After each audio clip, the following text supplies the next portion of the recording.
அனைவருக்கும் வணக்கம். எப்படி இருக்கீங்க? நல்லா இருக்கீங்களா? நான் உங்கள் எம்எம்ஐ டெய்லர். இன்றைக்கி நம்ம வீடியோவில் என்ன பார்க்க போகிறோம் அப்படின்னு பார்த்தீங்கன்னா, கிராஸ் கட்டிங்கும் ஸ்ட்ரெயிட் கட்டிங்கும் இருக்கிற டிஃப்ரென்ஸ் என்ன அப்படிங்கிறத நம்ம வந்து பார்க்கலாம். இப்போ இதுக்கு வந்து பார்த்தீங்க அப்படின்னா, நான் இது மாதிரி ஒரு கிராஸ் கட்டிங் ப்ளவுஸும் ஒரு நேர் கட்டிங் ப்ளவுஸும் நான் வந்து எடுத்து வச்சுருக்கேன். இப்போ இது ரெண்டுக்கும் என்ன டிஃப்ரெண்ட் அப்படின்னு பார்க்கலாம். இது ரெண்டுமே வந்து என்னோடய ப்ளவுஸ் தான். இது ரெண்டுமே ஒரே அளவு தான் நான் வந்து வச்சு தைச்சிருக்கேன். இதில் ஃப்ரண்ட்டில் மட்டும் நான் வந்து சின்னதாக அட்ஜஸ்ட் வந்து பண்ணியிருக்கேன். அது என்ன அப்படிங்கிறது மட்டும் நான் உங்களுக்கு சொல்கிறேன். அதுக்கு முன்னாடி நீங்கள் இப்போ தான் என்னோடய சேனலை ஃபஸ்ட் டைம் பார்க்குறீங்க அப்படின்னா, வீடியோக்கு கீழே சப்ஸ்கிரைப்னு ஒரு பட்டன் இருக்கும், அதையும் வந்து அழுத்திடுங்க. பக்கத்தில் ஒரு பெல் ஐக்கான் வரும், அதை அழுத்திட்டு பக்கத்தில் வர ஆல் அப்படிங்கிற ஆப்ஷனை அழுத்திட்டிங்கன்னா நான் எப்போ வீடியோஸ் போட்டாலும் உங்களுக்கு நோட்டிஃபிகேஷன் கிடைக்கும். நீங்களும் தவறாமல் பார்த்து யூஸ் பண்ணிக்க முடியும். இந்த கொஸ்டின் வந்து நிறைய பேர் வந்து கேட்டிருந்தாங்க. இப்போ நம்ம பேட்டர்ன் வந்து போட்டிருந்தோம். இப்போ 30லேருந்து 44 வரைக்கும் நம்ம பேட்டர்ன் வந்து போட்டிருந்தோம். அந்த பேட்டர்ன் வந்து நீங்கள் கிராஸ் கட்டிங்கும் யூஸ் பண்ணுங்கள், ஸ்ட்ரெயிட் கட்டிங்கும் யூஸ் பண்ணுங்கள் அப்படின்னு நம்ம வந்து சொல்லியிருந்தோம். அதே மாதிரி இன்றைக்கி வந்து ஒருத்தவங்க பார்த்திங்கன்னா இந்த வீடியோ வந்து ஸ்பெஷலாக வந்து கேட்டிருந்தாங்க. கிராஸ் கட்டிங்க்கும் ஸ்ட்ரெயிட் கட்டிங்க்கும் இருக்கிற டிஃப்ரென்ஸ் என்ன அப்படின்னு சொல்லி வந்து கேட்டிருந்தாங்க. அவங்களுக்காகவும் தான் இந்த வீடியோ. வாங்க வீடியோக்குள்ளே போகலாம். இப்போ பார்த்தீங்கன்னா நான் இந்த மாதிரி 2 ப்ளவுஸ் எடுத்திருக்கேன். இது வந்து பார்த்திங்கன்னா ஸ்ட்ரெயிட் கட்டிங். ஸ்ட்ரெயிட் கட்டிங் அப்படின்னு பார்த்தீங்கன்னா இந்த மாதிரி ஃப்ரண்ட்டில் வந்து இப்படி இழுத்தோன்னா நமக்கு எக்ஸ்பெண்ட் வந்து ஆகாது. இது வந்து பார்த்திங்க அப்படின்னா இது வந்து கிராஸ் கட்டிங் ப்ளவுஸு. உங்களுக்கு இந்த லைன்ஸ் பார்த்திங்கன்னா உங்களுக்கு தெரியும், இது வந்து அப்படியே கிராஸில் வந்து வரும். இது நீங்கள் இப்படி பேக்கில் வந்து பார்த்திங்க அப்படின்னா உங்களுக்கு இந்த லைன் வந்து ஸ்ட்ரெயிட்டாக வந்து போகும். சரிங்களா?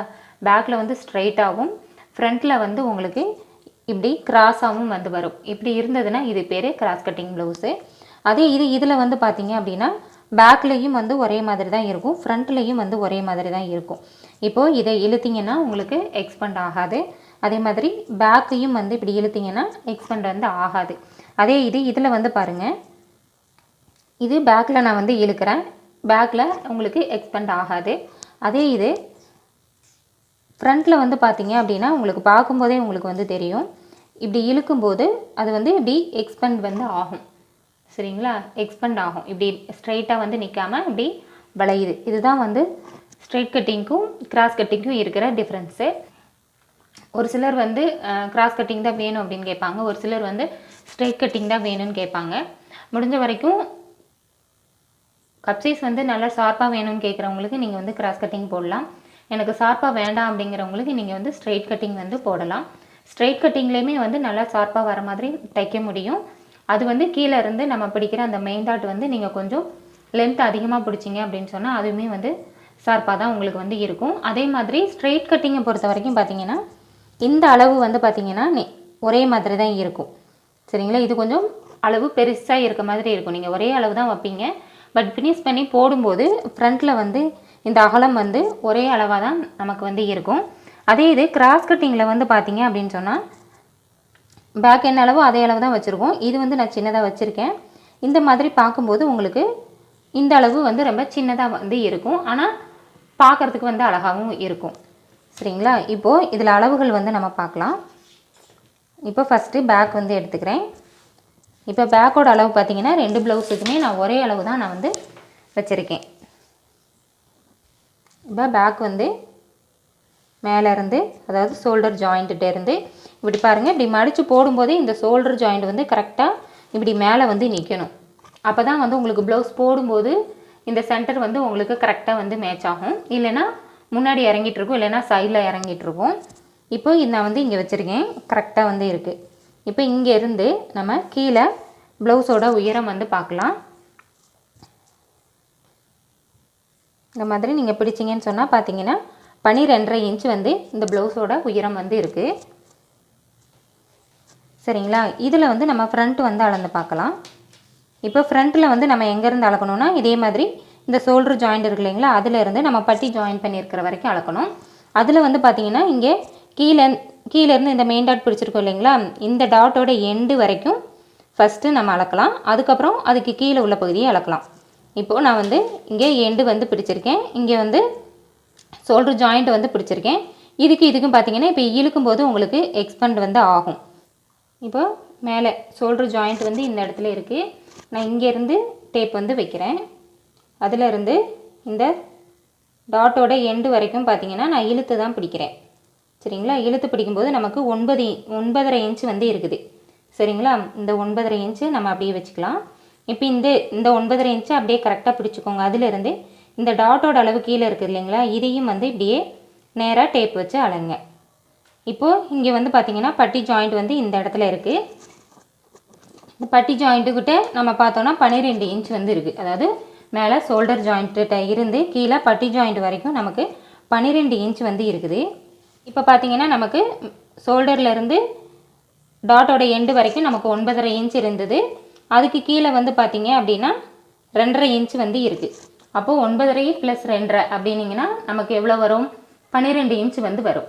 ஆனால் நம்ம பேக் வந்து நம்ம 12.5 இன்ச் வச்சுருக்கோம். நமக்கு ஃப்ரண்ட்லேயும் நம்ம நார்மலாக அதே அளவு தான் எடுப்போம். இப்போ பாருங்கள், இதிலேருந்து இது வரைக்கும் ரெடி அளவு மட்டும் நமக்கு 12 இன்ச் இருக்குது. இப்போ இதுக்கு கீழே நம்ம பட்டி கூட ஜாயின் பண்ணுறதுக்காக நம்ம கிளாத் விடுவோம் இல்லைங்களா, அது வந்து நம்ம 1/2 இன்ச் வந்து விடுவோம். அதே மாதிரி மேலே ஷோல்டர் ஜாயின் பண்ணுறதுக்கு நம்ம 1/2 இன்ச் வந்து விடுவோம். அப்போ மொத்தம் சேர்த்திங்க அப்படின்னு சொன்னால் நமக்கு 12 + 1ங்கிறப்ப நமக்கு 13 இன்ச் வந்து இருக்கும். ஆனால் நீங்கள் கிராஸ் கட்டிங் அப்படிங்கிறப்ப மேலே ஷோல்டர் ஜாயிண்ட்டுக்கு நீங்கள் எடுக்க தேவையில்லை. கீழே பட்டி ஜாயிண்ட்டுக்கு மட்டும் நீங்கள் 1/2 இன்ச் எடுத்தால் போதுமானது. அப்போது நம்ம 12 இன்ச்சு ப்ளஸ் கீழே பட்டி ஜாயிண்ட்டுக்காக 1/2 இன்ச், அப்போது நமக்கு 12.5 இன்ச் அப்படிங்கிறது போதும். அப்போ மேலே வந்து உங்களுக்கு அளவு வேண்டாமா அப்படின்னு கேட்பீங்க.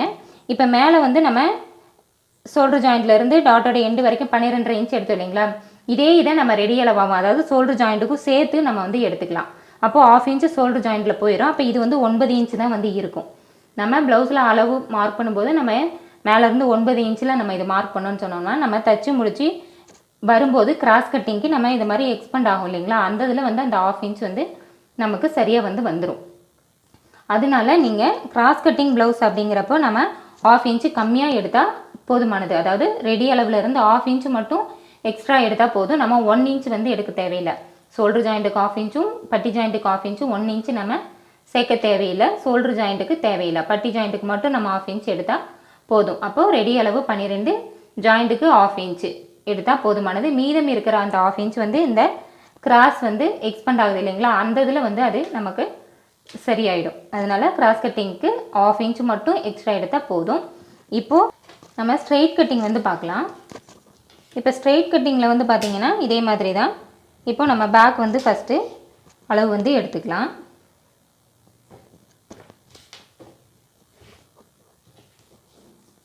இப்போ பேக்கோட அளவு அதே மாதிரி ஷோல்டர்லேருந்து கீழே வரைக்கும் வந்து வச்சு பார்க்கலாம்.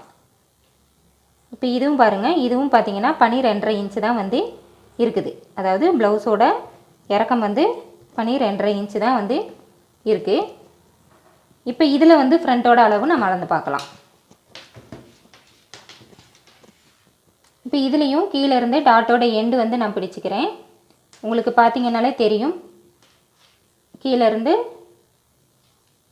உயரம் வந்து இருக்குது. இந்த உயரம் வந்து எவ்வளோ இருக்குதுன்னு பார்த்தீங்கன்னா 2.5 இன்ச் வந்து உயரம் வந்து இருக்குது. சரிங்களா, 2.5 இன்ச் உயரம் வந்து இருக்குது. இப்போ இந்த எண்டு வந்து நான் பிடிச்சிக்கிறேன். அதே மாதிரி ஷோல்டர் ஜாயிண்ட் வந்து நான் பிடிச்சிக்கிறேன். இந்த ஷோல்டர் ஜாயிண்ட்டில் இருந்து வந்து பார்த்திங்க அப்படின்னா இந்த எண்டு வரைக்கும் நம்ம பிடிச்சோம்னா பாருங்கள் 9.5 இன்ச் வந்து இருக்குது. சரிங்களா, நம்ம கிராஸ் கட்டிங்கில் அளந்தப்பவே நமக்கு 9.5 தான் இருந்தது. இதுலேயும் நமக்கு 9.5 தான் இருக்குது.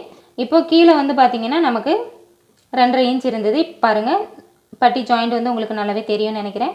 12 இன்ச் வந்து இருக்குது. இப்போ இந்த 12 இன்ச்சுக்கு கீழே நம்ம பட்டி ஜாயின் பண்ணுறதுக்காக 1/2 இன்ச்சு நம்ம வந்து விடுவோம்.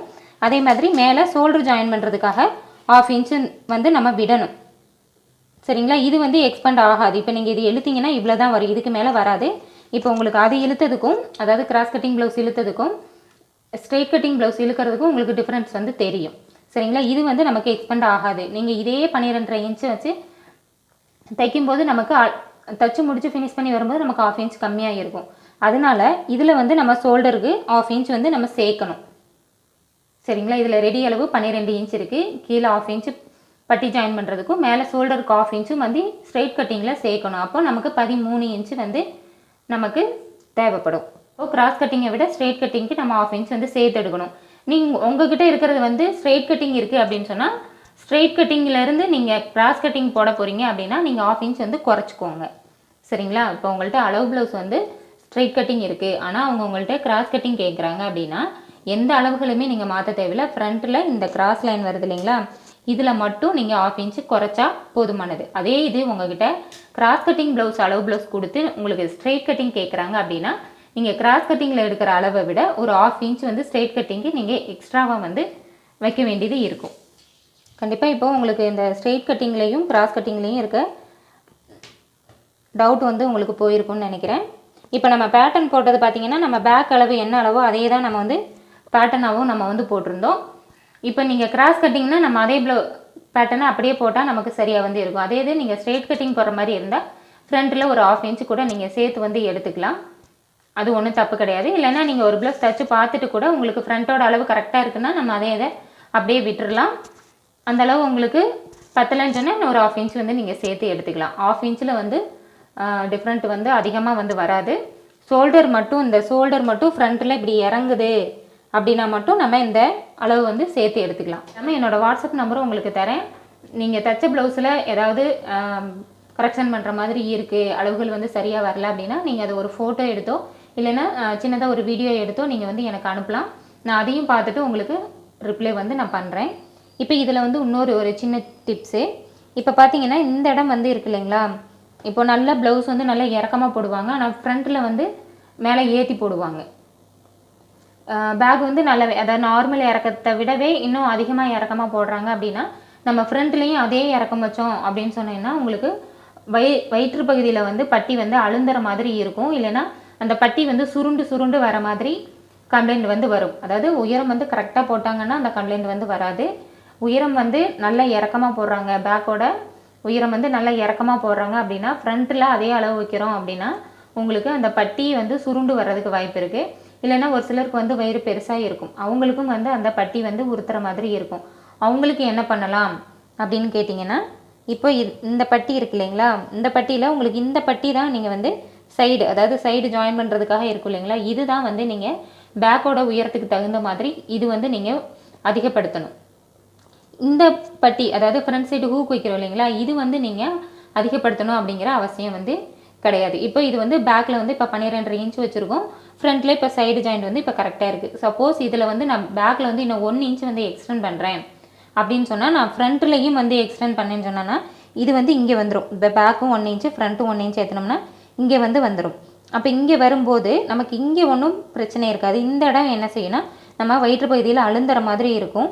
இந்த இடம் வந்து இப்படி சுருண்டுட்டு வரும். அப்படி வராமல் இருக்கணும்னா நம்ம என்ன பண்ணணும்னா இந்த சைடில் வந்து இப்போ பேக்கில் 1 இன்ச்சு நம்ம எக்ஸ்டெண்ட் பண்ணுறோம் அப்படின்னா நீங்கள் கப் சைஸ்லாம் எதுவும் மாற்ற தேவையில்லை. அதாவது இந்த அளவு உங்களுக்கு கரெக்டாக இருக்குது, ஆனால் நம்ம பேக்கில் மட்டும் நம்ம 1 இன்ச்சு நல்லா இறக்கமாக வேணும் அப்படின்னாங்கன்னா நம்ம பேக்கில் 1 இன்ச்சு இறக்குவோம். அப்போ ஃப்ரண்ட்டில் வந்து நீங்கள் மேலே உள்ள இந்த கிராஸில் வந்து நீங்கள் எந்த அட்ஜஸ்ட் பண்ண வேண்டாம். இந்த பட்டியோட அளவு இருக்கு இல்லைங்களா, இந்த பட்டியிலையும் இந்த சைடோட பட்டியோட அளவு மட்டும் நீங்கள் 1 இன்ச்சு எக்ஸ்டெண்ட் பண்ணால் போதும். ஏன்னா பேக் வந்து நம்ம எக்ஸ்டெண்ட் பண்ணும்போது இந்த பட்டியோட அளவையும் நம்ம எக்ஸ்டெண்ட் பண்ணால் தான் நமக்கு சைடு ஜாயிண்ட் தைக்கும்போது நமக்கு கரெக்டாக வந்து சீட் ஆகும். அப்போ இங்கே வந்து நீங்கள் அதிகப்படுத்தணும்னு அவசியம் இல்லை. ஏன்னா பேக்குக்கு நமக்கு இதுதான் தேவை, இது வந்து நமக்கு ஃப்ரண்ட்டில் நமக்கு தேவைப்படும். இதுவும் நம்ம இறக்கணும்னா இந்த இடம் வந்து நமக்கு டிஸ்டர்பாகி இருக்கும். அப்போது இங்கே வந்து எக்ஸ்டெண்ட் பண்ணிவிட்டு இங்கே வந்து நீங்கள் பழைய அளவு என்ன அளவோ அதே இதை நீங்கள் வந்து வச்சுக்கலாம். இப்போ இதே அளவு இருக்குது, இந்த அளவுலையுமே எனக்கு வந்து இந்த இடம் மட்டும் சுருளுது, அளவெல்லாம் கரெக்டாக இருக்குது அப்படின்னாங்கன்னா இந்த இடத்துல நீங்கள் இப்படி லைட்டாக இப்படி கோவ் பண்ணி தைக்கலாம். சரிங்களா, இந்த மாதிரி வளைச்சி நீங்கள் வந்து தைக்கலாம். நம்ம வந்து பட்டி அடித்து திருப்போம் இல்லைங்களா, அப்படி அடித்து திருப்பும் போதே நீங்கள் இந்த மாதிரி வளைவாக வந்து போடலாம். இல்லைன்னா கட் பண்ணும்போதே நீங்கள் இதை வளைச்சி கட் பண்ணிவிட்டு நீங்கள் அடித்து திருப்புனீங்கன்னு சொன்னால் இந்த இடம் வந்து உங்களுக்கு அழுந்தாமல் சுருளாமல் அது வந்து கரெக்டாக உங்களுக்கு சீட்டாகி வந்து இருக்கும். அப்போ நம்ம இந்த அளவும் நமக்கு அப்படியே தான் இருக்கும், இந்த அளவும் நமக்கு அப்படியே தான் இருக்கும். இந்த சென்டரில் இருக்கிறத மட்டும் லைட்டாக இப்படி கோவ் பண்ணி கட் பண்ணி ஸ்டிச் பண்ணணும். அப்படி பண்ணினீங்கன்னு சொன்னால் நமக்கு இந்த இடம் சுருளாமலும் இருக்கும், அழுந்தாமலும் வந்து இருக்கும். ஓகே, இந்த வீடியோவில் வந்து நம்ம கிராஸ் கட்டிங்க்கும் ஸ்ட்ரெயிட் கட்டிங்க்கும் என்ன டிஃப்ரென்ஸ் அப்படிங்கிறத பார்த்தோம். அதில் நம்ம என்ன அளவுகள் வந்து அதிகமாக எடுக்கணும் குறைக்கணும் அப்படிங்கிறத பார்த்தோம். அதோட பட்டி வந்து சின்ன சின்ன கரெக்ஷன் எப்படி பண்ணுறது அப்படிங்கிறதும் பார்த்தோம். கண்டிப்பாக இந்த வீடியோ வந்து உங்களுக்கு ரொம்பவே யூஸ்ஃபுல்லாக இருந்திருக்கும்னு நினைக்கிறேன். இந்த வீடியோ உங்களுக்கு பிடிச்சிருந்தால் லைக் பண்ணுங்கள், ஷேர் பண்ணுங்கள், கமெண்ட் பண்ணுங்கள். மறக்காமல் என்னோட MMI டெய்லர் அப்படிங்கிற யூடியூப் சேனலை சப்ஸ்கிரைப் பண்ணிவிட்டு பக்கத்தில் வர பெல் ஐக்கானே அழுத்திட்டிங்கன்னா நான் எப்போ வீடியோஸ் போட்டாலும் உங்களுக்கு நோட்டிஃபிகேஷன் கிடைக்கும். நீங்களும் தவறாமல் பார்த்து யூஸ் பண்ணிக்க முடியும். நன்றி, வணக்கம்.